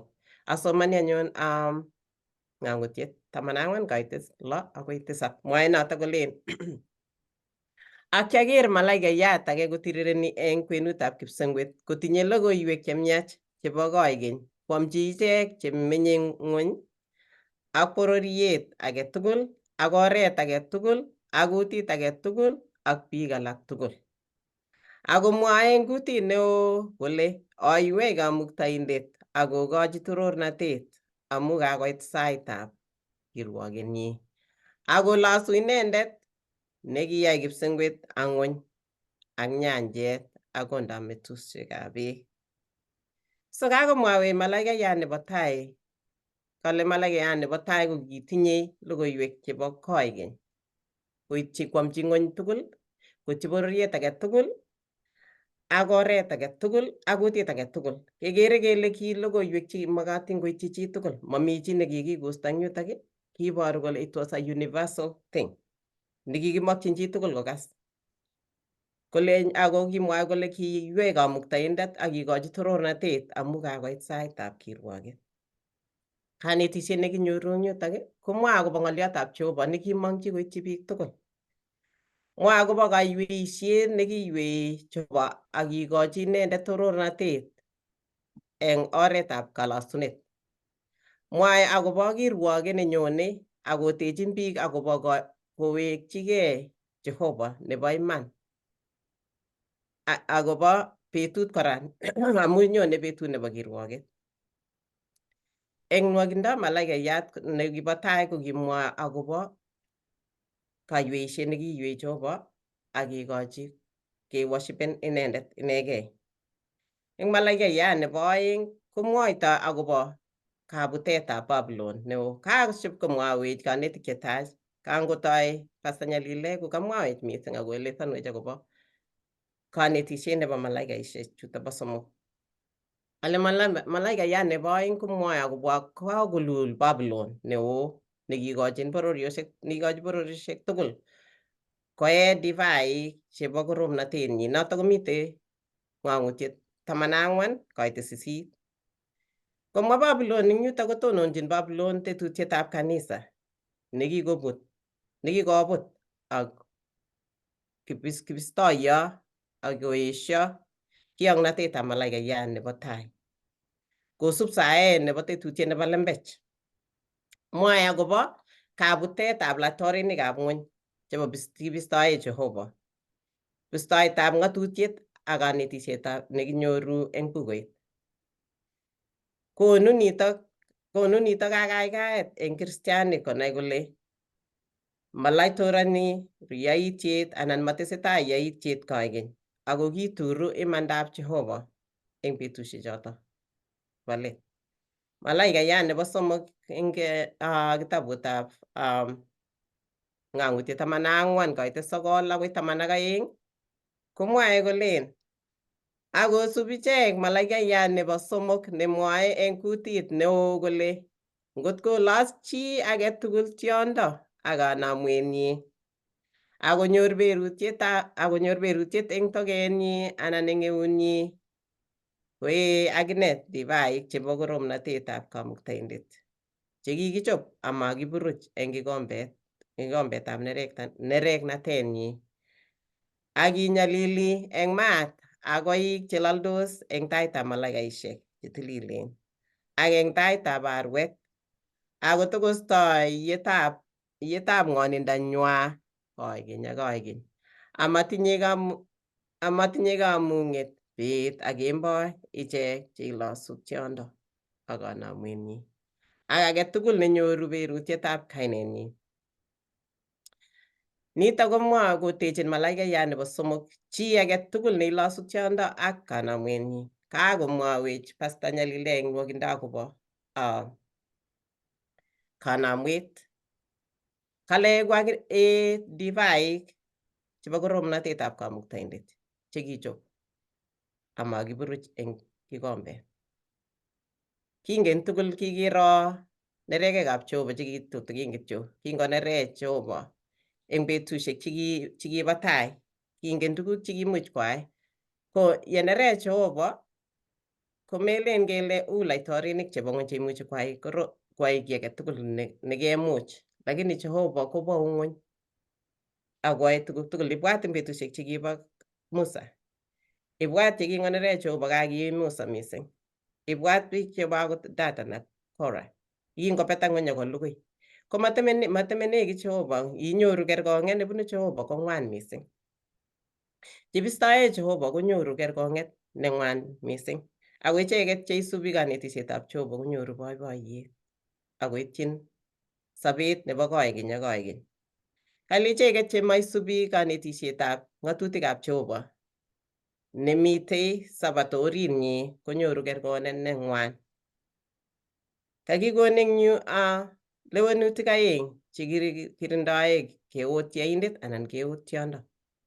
Amu eng betusiek chotok kait betusiek chebo let koleweni chitugul eng ng'ony koyae lewenenwa nebo let nemakiwolei akobo ng'o nebo kasitienyi bo iit. Ikose iyebe iit akisub tiondo iyan ng'alek chekikewal amu kikose kele eng betusiek chekibo tai kokiwole biikab Rome anan laitoriat nekibo Rome kowal betusiek akowal kenyisiek akowal Sabato. Kiwal Sabato kong'ete Jumamos kwa Jumapili betut netai. Kekere eng yo kele kakeborwech kele Jumamos anan betut nekanyol kimung'e komi katikati betutab Sabat. Ko kale kingewal betusiek chotok ko kimung'e biik alake komuny biik Jumapili ko chang chekisub chotok. Aketyini Ng'ang'utiet 14 koite 15 kale korok yotok asomani kito nekamwa eng yekakisir eng yo kele chitugul eng ng'ony koyae lewenenwa nebo let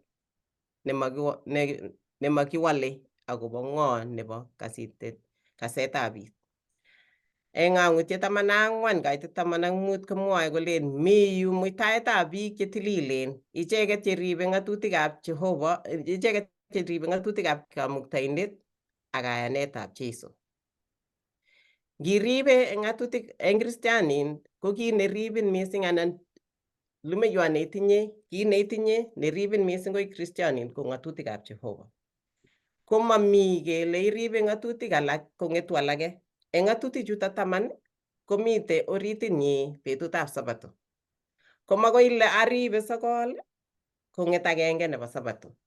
Ngokaiyan ile kristianindet iribe ng'atutik tugul chebo Jehova.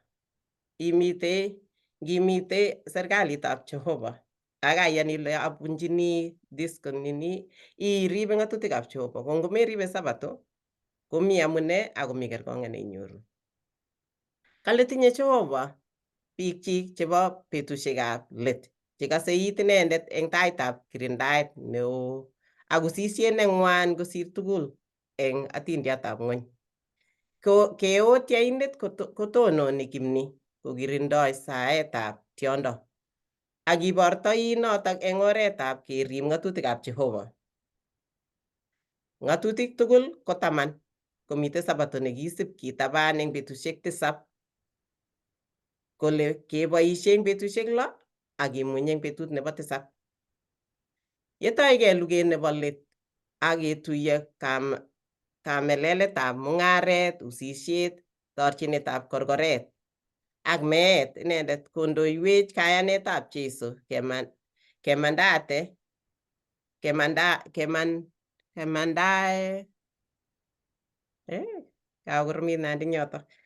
kemandaet saisiek chebo let chebo ng'ony agoi kowege Jeiso.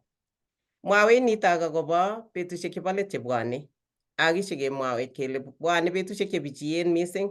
Yetun makomi Bible, makomi kanetisiet age tugul, kotun betusiek cheimenen mising. Yetun kiwechi betut kele kimung'e tugul betutab Jumapili. Ko eng betusiek chotok koribe Jehova chechiket akonyone usisiet mising kakotuyogei kaniset ak baunatet ak kisirto kele kimeche keworshipen tugul anan kimeche kebunji tugul kewech betut kobunji Jumapili. Kakile ko eng betusiek chotok ko kingakisirto ko makomi kealis, makomi tuguk tugul chetekeyoe. Ngometinye berurietab tiondo ko ne neimuchi kokimiten eng betusiek chotok. Ko kotomo atestai ai summary ko tos mi chi nemuchi kotes ki eng yo eng kanetik chemi yu. Ameche ateshi ng'oliot agenge Evelyn. Kang'alalwech eng yo lesson kenai kele eng betusiek chebo let komite usosiek, mite birutik, mite tuguk cheng'wonen chebityin kristianik che kongakisirto ng'oliotab National Sunday Law ko keboisie kimnatet kilasimishan biik asikobit kometo betutab Sabato akoba kolosu betutab Jumapili. Koteb bukuit kole tos kinyor chi netun tononi eng kasaratak kokaketoi keborye kristianik, kemwa kele wei, mite biik chetonondos eng kasaratak, biik cheine komwoe kitabutab bukuit akobo kale mi biik icheket cheribe ng'atutikab Jehova ako ndabo ornatetab Jeiso. Ngisoman mising ko ng'ololen nekamwoe lesson eng yo kole kale kasubi chutok bo sarunindet komatinye kityo kayanet eng Jeiso. Ngap kemwa akobo ng'oliotab mekikuye yuto mi kayanet eng Jeiso ako mitei kayanetab Jeiso. Kero? So kayanet eng Jeiso ko kiyani Jeiso ak isubi tegutikyik. Konyite tamirmiryenyi ak kerong'we maat kekas kele tun kirong'u ropta nebo let. Ko ropta nekitach ropta nebo let ko eng robatak kenyoru kora kimnatet, kenyoru kayanet nebo Jeiso inendet. Ngero kayanet kikweny kayanetab Jeiso ko ole kiyondoi kwanda. Kiyondoi ano Jeiso Jehova?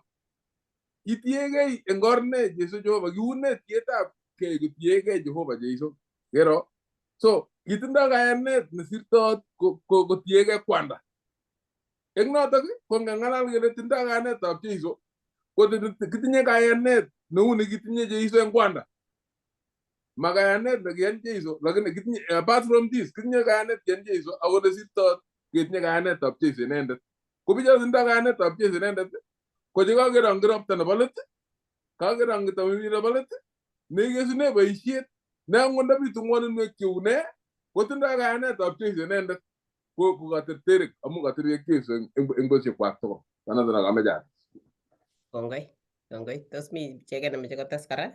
Ngates kityo amwa ale kurset nebo malaikaisiek 3 netai ko kekonyit Jehova, ko nebo aeng ko kemong'une Babylon. Babylon ko ng'ony netindoi makotindoi imanda nebo segei. Ak nebo somok komwoe kolen nyone berutietab tiondo.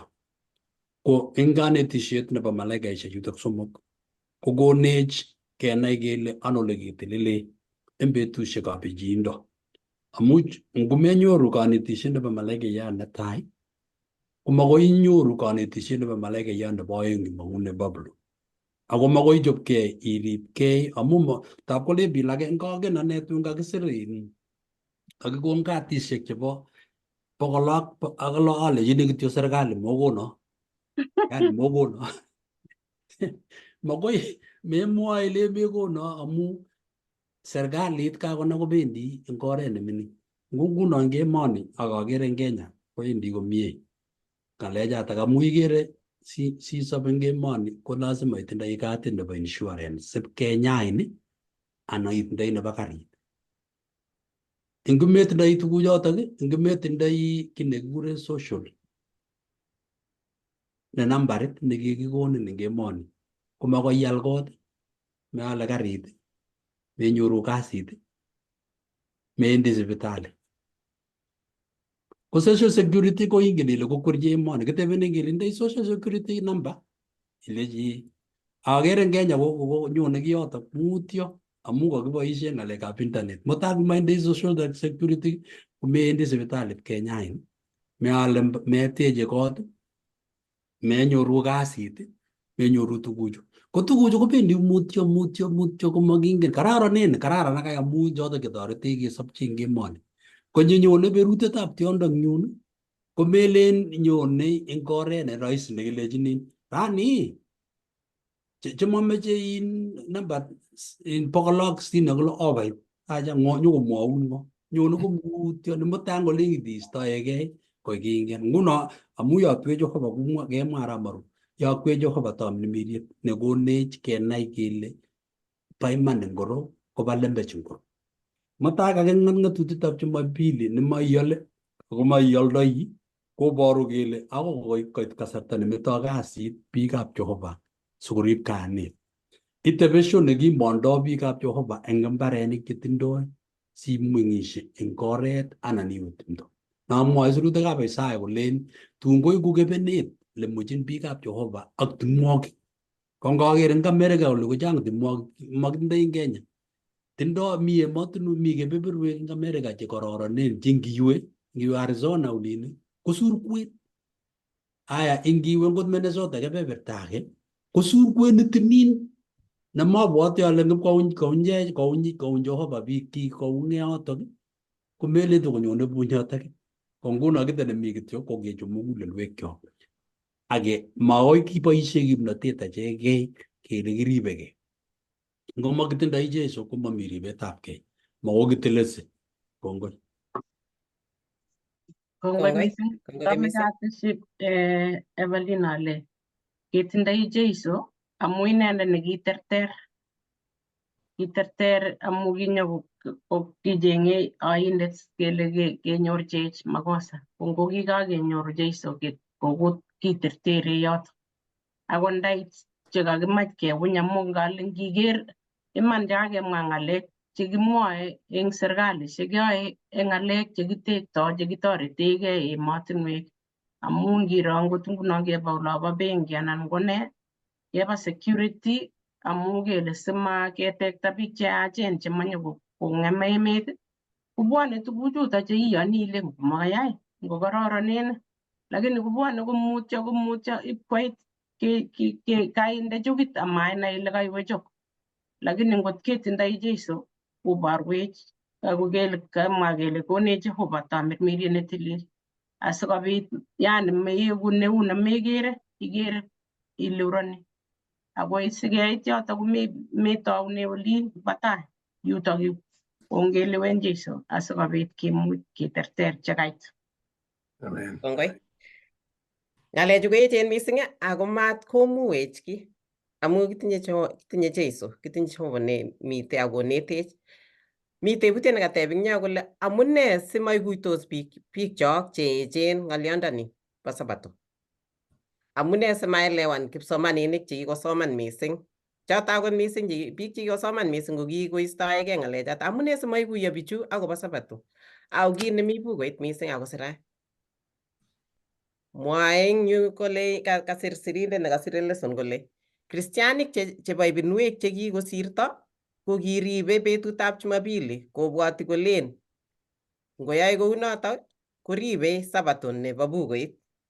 Ako mitei nguno Kristianik chebo iman eng kaniset age tugul amakikustoi kasetab Roman Catholic cheiyani eng iman kole Jumapili ko Sabato ne kilewen Jehova. Igere? So tinye Jehova biik kora chemitei chewashipeni kai kityo amu tom konai akobo betut ne makat kerib noto ko Sabato. Kengen kele chang biik mising akobo chetom kokuyo akobo Sabato noto. Mi biik chikosoman mising kolewen komuny Sabato kikakonai. Mi biik chekimi Jumapili ak kikowalakis kingosoman sirutik. Ko kiit nekararan mising ko ngeweny sirutik eng biik chetom konai akobo Sabato mising ako kou yekakinetkei eng betutab rani komotobotio mising oweny akomwa akonai ole mwoe ne sirutiet nebo iman.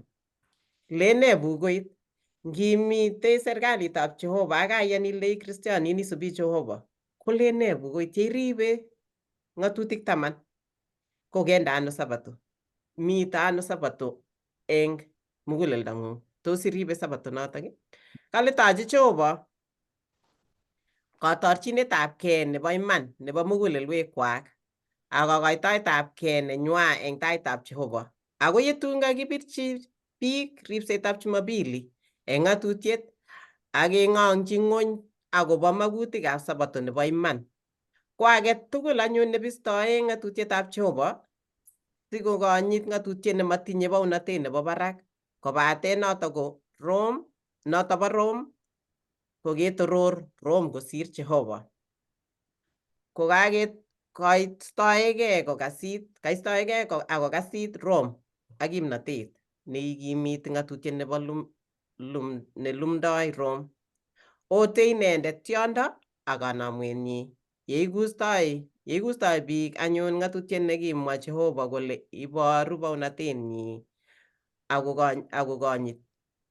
akokonyit nekata noto kit nekikolewen Rome kole iboru etunatenyi kokakotach eng yoto kit neiboru kole kakasit Rome ne berutietab tiondo.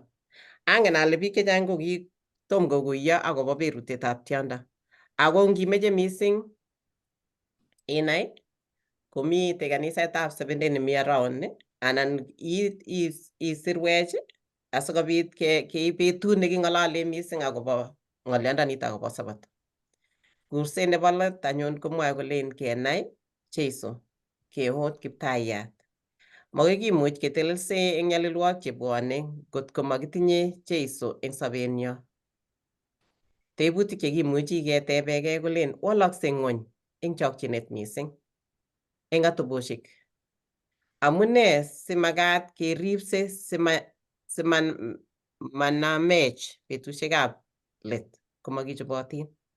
Kikere tuguk chewalaksei kong'ete kikere kowalaksei ng'ony mising ak tuguk chebwone ikwong'e kityo nganakelen amune sikwookse chu. Lakini matkeeku chekikwong'dosi lakini kakenai kele nekit koit nyonunetab Jeiso nekanyol ketiegei sirutikab Jehova akenam ng'atutikab Jehova akerib Sabatoitab Jehova kou yekimakwech. Kale chamdos eng or ne kakuyet nebo kirwoket ak ng'atutietab Jehova ak imanit kele kisorwech eng miendo inegei. Cho ko tebutik cheitebegei. Kale ortinwek cheu ne cheimuchi ibaorionchine ichek chemekuitos kamanutietab Sabato nebo iman akoribe mugulelwekwak chebo iman Jumapili betut netai nebo wikit. Mi biik chekingosoman sirutik kokere iman akotom kokuyo mising akobo Jumapili. Komat keker kele worshipeni icheket akekuste bichoto kabisa kou mengen kiy ako kanyol keitchi icheket achek chekikenai akobo Sabato ko kanyol keipchi ng'oliondoni akokuyo akichek eng oret nekararan. Amu matkekuste choto kele cho ko worshipeni cho kobo tiondo kikoyan kosub Jumapili ko amu naet nemitei. nekitikin anan ko ole kekuye ngisoman akot eng bukuit kesomani achek tugul kiboisie bukuit tugul kristianik tugul chebo Jumapili ak chebo Jumamos chebo chubeni Sabato lakini kakuyet kityo kekuye kele betut nebo iman ko ngiro kibo achek tugul Jehova ako tom kometo Jehova biik chiik kale betunoto kakait ketil kele Jumapili ko betut nekiworshipeni komi chebo Jumapili akichek chetumbwane betutab Sabato akosoru Jehova icheket ko kakokuye kole ni ko betut nebo iman. Tos mi chi netomuchi kotes eng yo?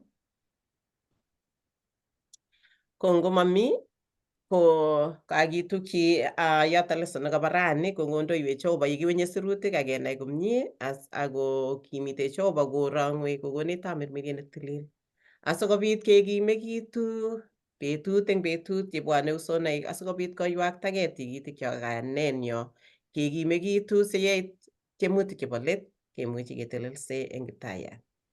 Otokotin kokeny eng lesson nebo wikit nenyone nemwoe kolen keng'any boisietab tamirmirik.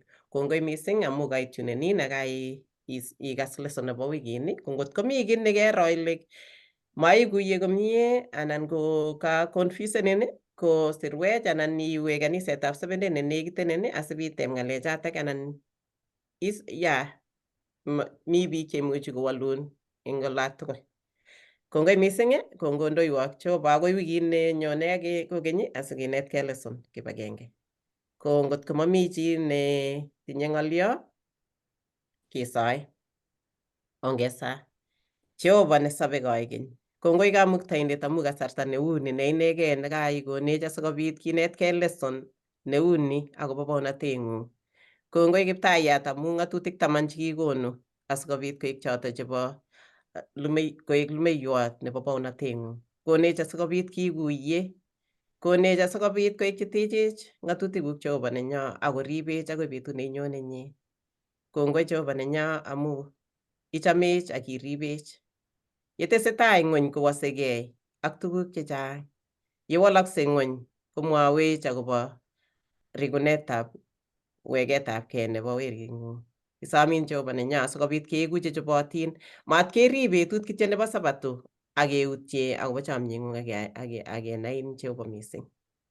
Ngwaak mieindong'ung yekibeshe rani akoi wikit nenyone kora yekinetigei akobo lesson. Ngotebi tamirmirieng'ung kobotech amu kisoe akilosun eng kainet nebo Jeiso ne Yetindenyo. Amen. Amen. Kongoi, berur ake.